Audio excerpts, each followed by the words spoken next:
Muito antes da fama na televisão, Crane já havia construído uma reputação formidável no rádio.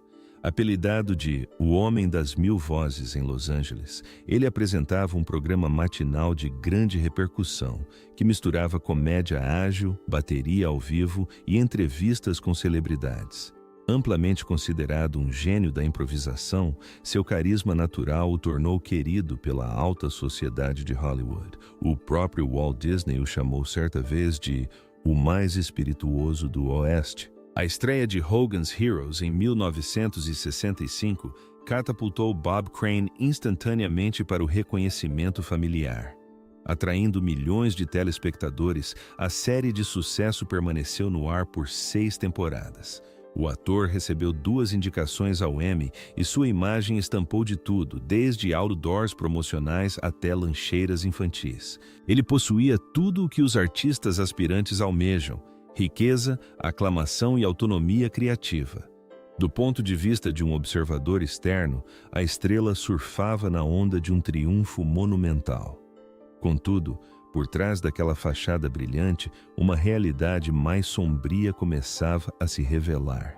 Colegas de seu círculo íntimo observaram mudanças preocupantes em seu comportamento.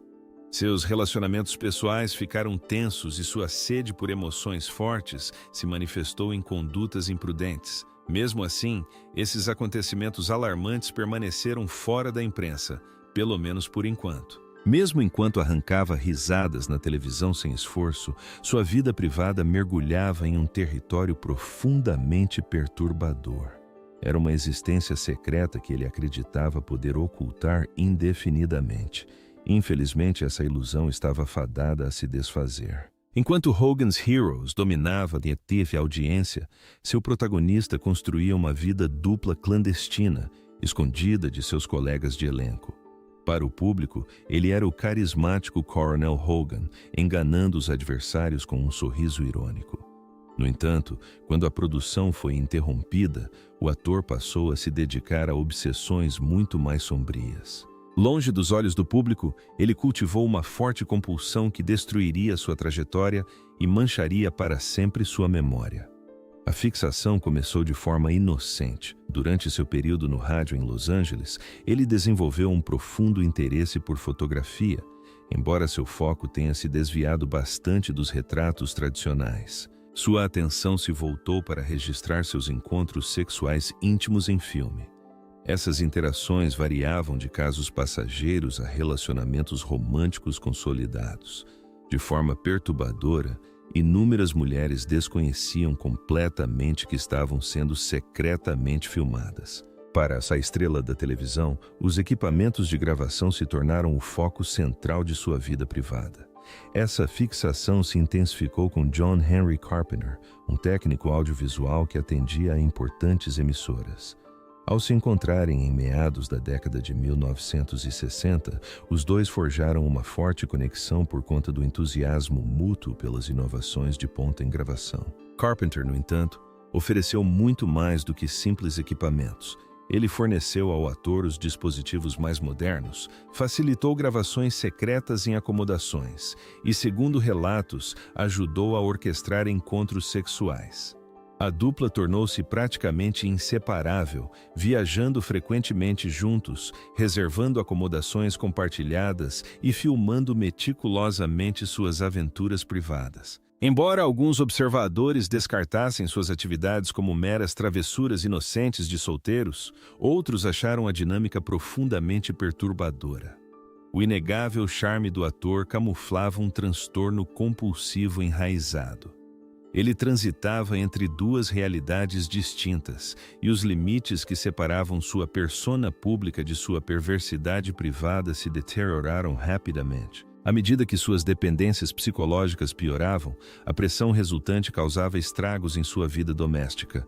Seu casamento acabou se desfazendo, enquanto sua posição outrora estelar na indústria do entretenimento começou a declinar drasticamente. Colegas de elenco se lembravam de um colega que parecia perpetuamente desatento, errático e completamente absorto em registrar suas conquistas amorosas.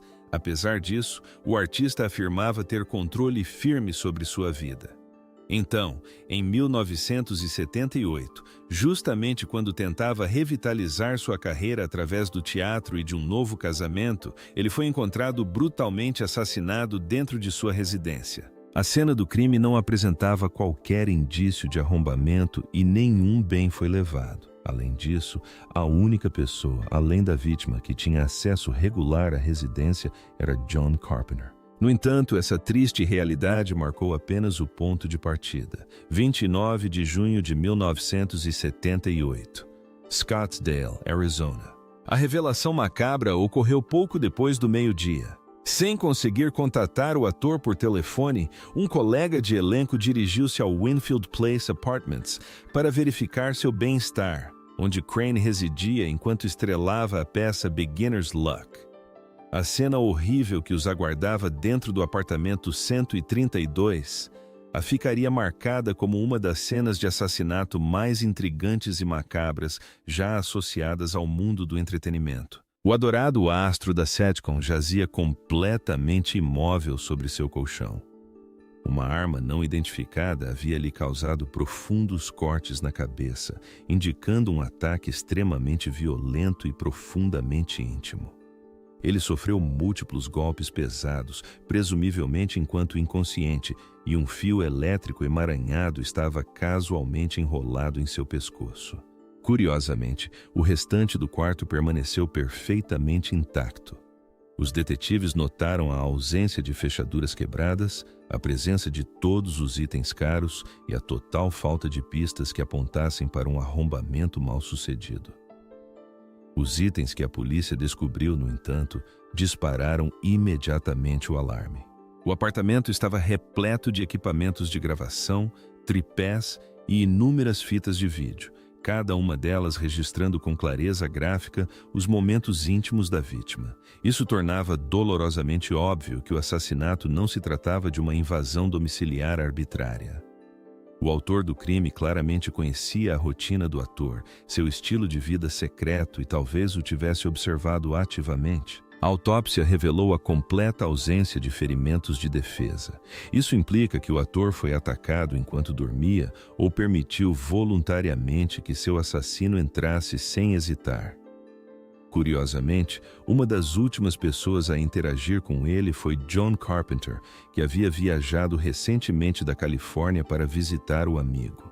Na noite anterior ao homicídio, os dois jantaram juntos e até passaram um tempo assistindo a filmes adultos amadores. Embora o vendedor de equipamentos audiovisuais tenha afirmado que o ambiente estava perfeitamente normal quando ele saiu, a polícia local tinha sérias dúvidas. Os investigadores imediatamente classificaram o técnico como o principal suspeito.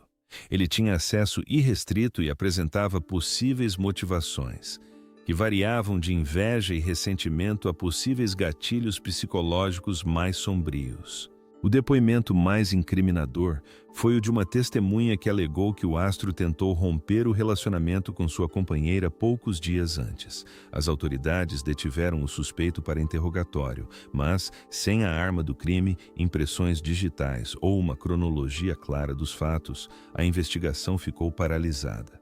A única prova física que potencialmente o ligava ao ato hediondo era quase microscópica, minúsculos vestígios biológicos dentro de seu veículo alugado. Infelizmente, o verdadeiro significado desses minúsculos vestígios permaneceu obscuro por quase 20 anos. Nas décadas seguintes, a investigação ficou completamente paralisada. As gravações explícitas foram mantidas em sigilo. Os dossiês policiais foram arquivados, reduzindo o terrível a mais uma tragédia não resolvida envolvendo uma celebridade. Assim permaneceu até que avanços científicos inovadores e um novo exame daquele automóvel específico alteraram completamente o rumo dos acontecimentos. O principal suspeito nunca foi um agressor desconhecido escondido na escuridão. Ele havia sido o confidente íntimo do ator, possivelmente seu companheiro mais querido. A dupla dedicou anos viajando pelo mundo lado a lado, registrando suas aventuras com câmeras e mergulhando em uma subcultura que poucos dos conhecidos do astro conseguiam compreender. Contudo, à medida que os detetives desvendavam meticulosamente as camadas enganosas da vida privada da vítima, O nome desse amigo surgia repetidamente. A cada nova descoberta, as autoridades encontravam mais motivos para desconfiança. O homem trabalhava para a Sony, encarregado de distribuir dispositivos revolucionários de gravação de vídeo para artistas de renome. Aproveitando-se dessa posição profissional, ele se tornou o principal facilitador dos hábitos obsessivos de documentação do ator. No entanto, a profunda conexão entre eles, originalmente ancorada em desvios mútuos, começou a se fragmentar. Relatos sugeriam que a estrela da sitcom estava cada vez mais exausta com a dinâmica sórdida entre os dois. Ele nutria um desejo genuíno de reformar seu comportamento e levar uma vida doméstica mais tranquila. Tendo se casado novamente recentemente, ele se esforçou ativamente para se libertar do estilo de vida compulsivo que dominou sua vida adulta. Vários conhecidos testemunharam posteriormente que o ator informou explicitamente ao técnico que o relacionamento entre eles havia terminado definitivamente. Esse detalhe crucial ganhou enorme importância quando as autoridades examinaram minuciosamente o itinerário do suspeito no Arizona. Ele reservou um voo especificamente para visitar a estrela, garantiu hospedagem nas proximidades e foi visto com ela diversas vezes pouco antes do assassinato. Na véspera do ataque brutal, os dois homens compartilharam uma refeição. Após o jantar, eles se dirigiram à residência da vítima para assistir à sua coleção de vídeos ilícitos. Em seguida, o técnico insistiu que simplesmente deixou o local e se recolheu ao seu quarto de hotel. No entanto, inconsistências gritantes prejudicaram seu álibi. Primeiro, um funcionário do motel se lembrou vividamente do suspeito retornando à propriedade significativamente mais tarde do que o horário declarado. Além disso, o carro alugado representou um grande obstáculo para a investigação. Os peritos criminais detectaram uma tênue mancha na porta do passageiro do veículo. Ao inspecionarem o interior, encontraram minúsculos fragmentos de tecido orgânico, pequenas, porém potencialmente monumentais, evidências. Quando interrogado, o suspeito foi totalmente incapaz de justificar a presença desses fragmentos. Infelizmente, os recursos científicos de 1978 eram extremamente limitados. Os investigadores não possuíam absolutamente nenhum método para ligar conclusivamente aqueles vestígios biológicos diretamente à celebridade assassinada. Consequentemente, mesmo com fortes indícios circunstanciais apontando para ele, nenhuma acusação formal foi apresentada. As provas reunidas permaneceram inteiramente indiretas. O instrumento letal nunca foi recuperado, e a completa ausência de impressões digitais significava que nada ligava explicitamente o suspeito ao quarto ensanguentado. Como resultado, ele foi libertado sem penalidades. No entanto, ele não se esquivou dos holofotes da mídia. O técnico participou ativamente de entrevistas à imprensa, rejeitando veementemente todas as acusações e insistindo que toda a narrativa estava sendo distorcida maliciosamente por jornalistas ávidos por escândalos. Apesar de seus protestos, o público em geral já o havia condenado. Daquele momento em diante, sua identidade ficou permanentemente ligada ao homicídio brutal. O que as autoridades policiais não poderiam prever naquela época era que os avanços tecnológicos acabariam por evoluir para atender às suas necessidades. Com os avanços da ciência forense, a investigação adormecida voltou a ocupar as manchetes com violência. Ao longo do início da década de 1990, o brutal assassinato havia se transformado em uma lenda urbana macabra entre a elite do entretenimento, um mistério aterrador e sem fim, envolto em muito mais confusão do que clareza. No entanto, o Departamento de Polícia de Scottsdale recusou-se a abandonar a busca por justiça. Os detetives permaneceram convictos de que uma pista vital havia escapado por entre seus dedos. À medida que as técnicas modernas de laboratório finalmente atingiram alta precisão, as autoridades reconheceram uma oportunidade de ouro para reexaminar as pistas físicas que atormentaram a delegacia por décadas. O ponto central desta investigação retomada foi um único artefato crucial: o automóvel que o suspeito alugou durante sua fatídica viagem. Décadas antes, técnicos da perícia criminal preservaram com sucesso matéria orgânica extraída do interior do carro. Isso incluía minúsculos fragmentos de carne e um leve traço de sangue. Embora as limitações históricas os tivessem impedido de identificar a fonte inicialmente, o departamento agora, quase 20 anos depois, conseguiu recrutar especialistas da inovadora disciplina de perfilamento genético. Embora os resultados do laboratório não fossem totalmente conclusivos, eles forneceram indícios suficientes para reabrir o caso de homicídio. Uma sequência genética incompleta sugeriu fortemente que os detritos orgânicos eram provenientes do ator assassinado. Não era a prova irrefutável que a promotoria desejava, mas forneceu argumentos legais suficientes para trazer o ex-suspeito de volta aos holofotes, só que agora como réu. Durante o verão de 1994, as autoridades prenderam o técnico e o indiciaram formalmente pelo brutal assassinato. Essa reviravolta repentina causou grande espanto no mundo do entretenimento. Depois de anos vivendo em discreto anonimato, sua vida pacífica foi abruptamente destruída. Imediatamente, uma multidão de jornalistas cercou sua residência, vasculhando sua história pessoal e estampando sua imagem em inúmeros tabloides sensacionalistas. Do ponto de vista jurídico, porém, o julgamento foi um desastre logístico para o Estado. Não havia uma única testemunha ocular. O objeto contundente usado para esmagar o crânio da vítima continuava desaparecido. Além disso, os testes genéticos, embora convincentes, não ofereciam certeza absoluta.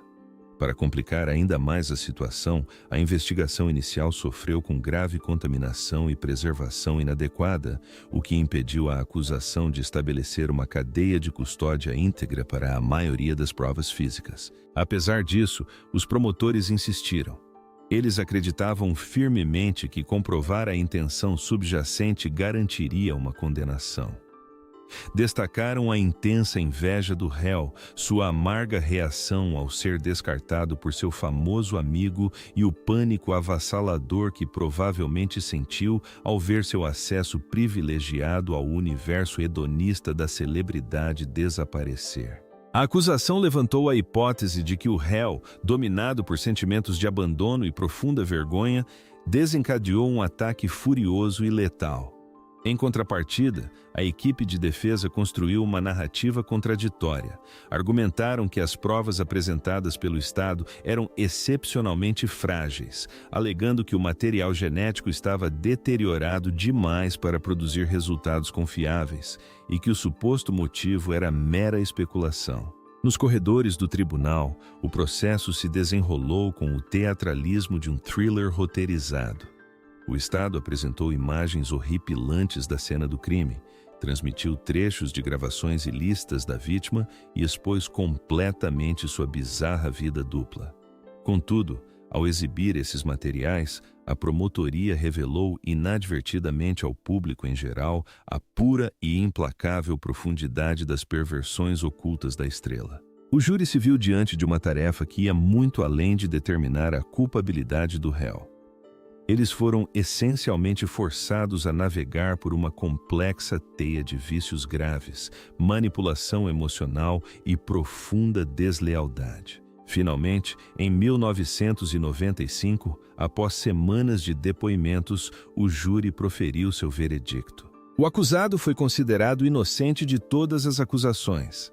Consequentemente, a investigação mergulhou novamente em um estado de inatividade congelada. No entanto, um indivíduo em particular se recusou terminantemente a abandonar a busca pela verdade. Mesmo com o foco jurídico desviado e a cobertura jornalística sensacionalista dissipada, o filho mais velho da vítima, Robert Crane Jr., teimosamente rejeitou o desfecho do caso. Ele passou seus anos de formação observando o pai levar alegria a grandes plateias apenas para testemunhar mais tarde essa reputação imaculada ser violentamente destruída. O assassinato, as fitas cassete explícitas e o circo jurídico transformaram a tragédia de sua família em uma exibição nacional barata. Para o filho enlutado, o pesadelo foi profundamente íntimo, e ele permaneceu firme na crença de que o capítulo final ainda não havia sido escrito.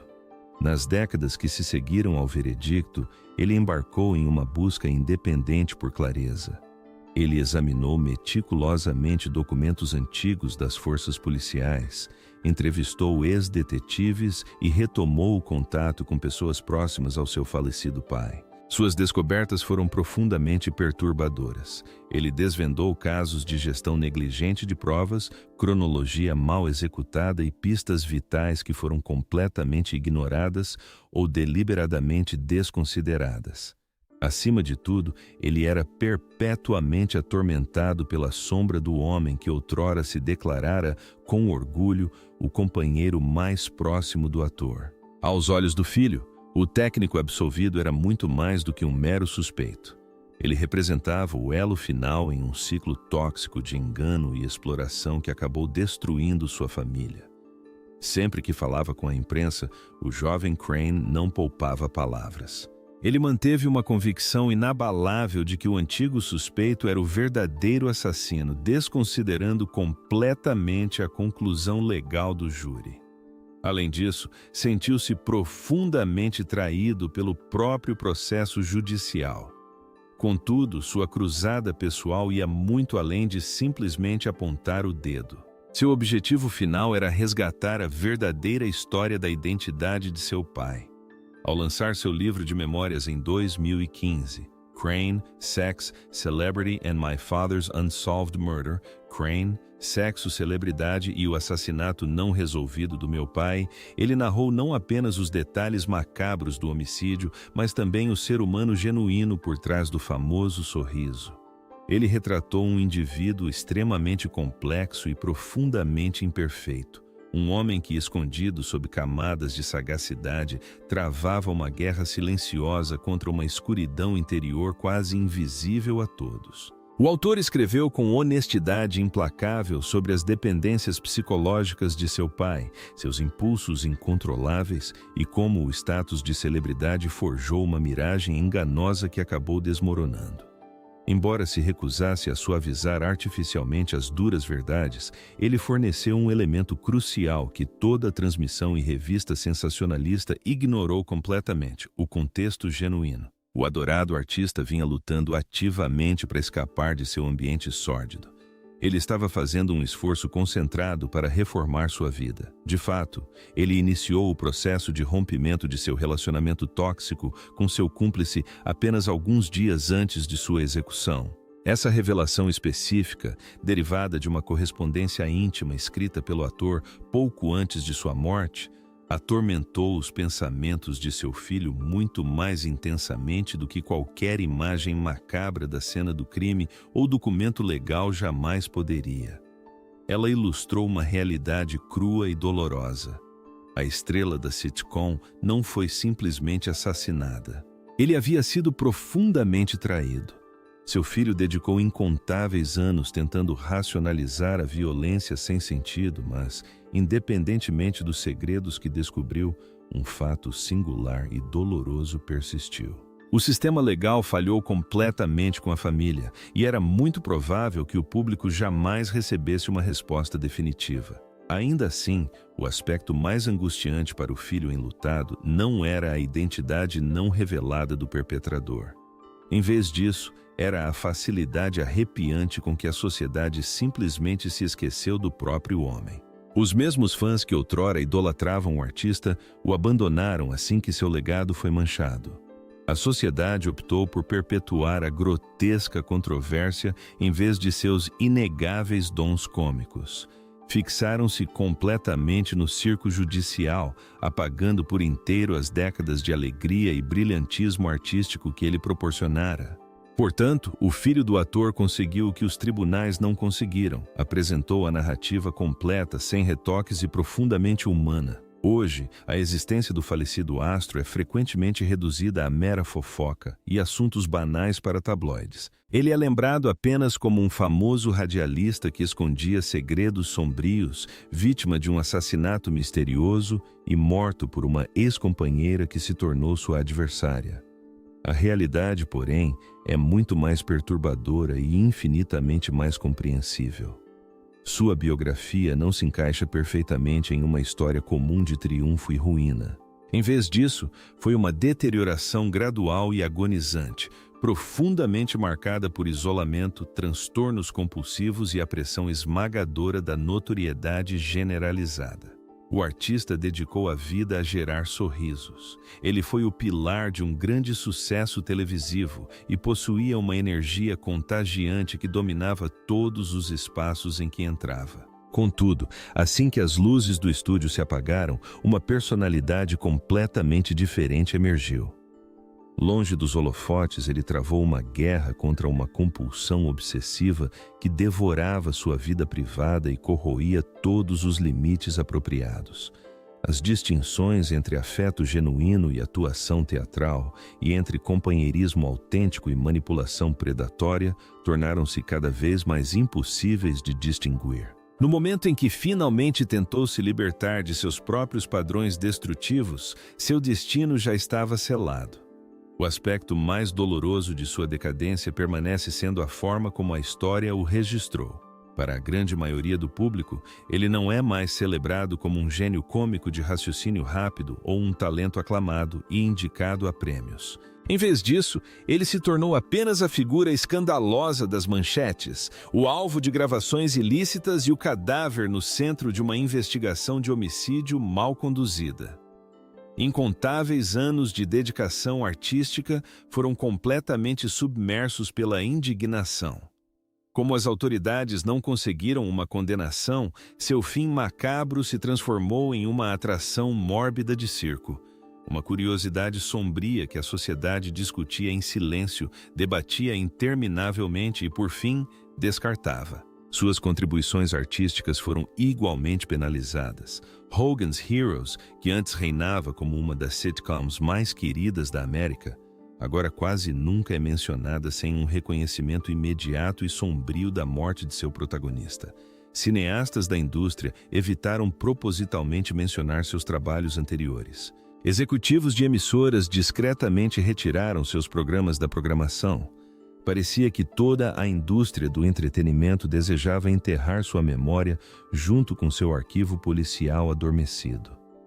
Esse ostracismo coletivo não ocorreu por pura apatia, mas porque a indústria estava apavorada em confrontar as verdades incômodas que seu estilo de vida expunha de forma tão flagrante. Sua trajetória trágica obrigou o mundo do entretenimento a encarar uma realidade extremamente perturbadora. Por baixo do brilho do glamour e da ovação estrondosa, inúmeros artistas estavam silenciosamente se desintegrando. O ator não era a única figura pública lutando contra vícios tão extremos. Ele era simplesmente a alma infeliz cujo mundo secreto desmoronou violentamente diante dos olhos do público. O estrelato lhe proporcionou todo o luxo imaginável, mas, simultaneamente, construiu uma fortaleza enganosa que o aprisionou em total solidão. Suas tendências mais tóxicas foram ativamente incentivadas, seus sutis pedidos de intervenção foram completamente ignorados, e a verdade por trás de seus últimos suspiros permanece envolta em mistério. Na era moderna, sempre que séries de áudio ou documentários sobre crimes reais resgatam seu caso, suas narrativas se concentram quase que exclusivamente em identificar o perpetrador. No entanto, a questão mais crucial vai muito além de simplesmente identificar o agressor. O mistério mais profundo reside em compreender por que ele foi deixado tão exposto e indefeso em primeiro lugar. Questiona-se como uma figura tão universalmente reverenciada e profissionalmente tão realizada pôde simultaneamente desviar-se tanto do seu caminho. Além disso, nos obriga a questionar por que absolutamente ninguém interveio antes que a tragédia se tornasse inevitável. O sistema legal talvez nunca encerre formalmente o caso deste assassinato brutal, mas uma verdade distinta e mais profunda sobrevive nos comoventes capítulos das memórias de seu filho, nas caixas empoeiradas de investigadores dedicados e na curiosidade persistente de seu antigo público. É uma verdade que incrimina muito mais do que um único assassino. Condena todo um ecossistema social que permaneceu deliberadamente cego aos sinais de alerta gritantes. Ele era infinitamente mais do que o protagonista alegre de um programa de comédia retrô. Era um indivíduo profundamente conflituoso, tentando desesperadamente equilibrar sua autenticidade com as expectativas impossíveis de seu público. Embora interpretasse um campeão inteligente na televisão, sua existência fora das câmeras mergulhava em um abismo de escuridão e alienação que seus pares eram totalmente incapazes de compreender. Sua execução abrupta e brutal horrorizou o público americano, expondo simultaneamente o enorme abismo entre a percepção da celebridade e a realidade. Por incontáveis anos, o enigma de seu assassinato eclipsou todos os outros aspectos de sua existência.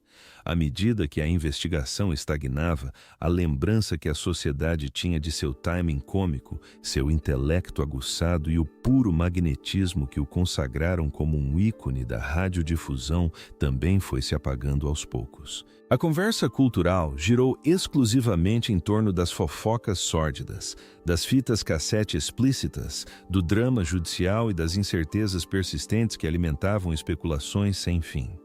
No entanto, enterrado sob toda essa fascinação mórbida, havia um ser humano vulnerável que perdeu o autocontrole e sofreu a pena máxima por uma espiral descendente vivida em total segredo. Até hoje, mencionar seu nome invariavelmente desperta curiosidade, mas quase nunca suscita empatia genuína. Ele se transformou em um emblema permanente de catástrofe não vingada e humilhação profundamente pessoal, transmitida às massas.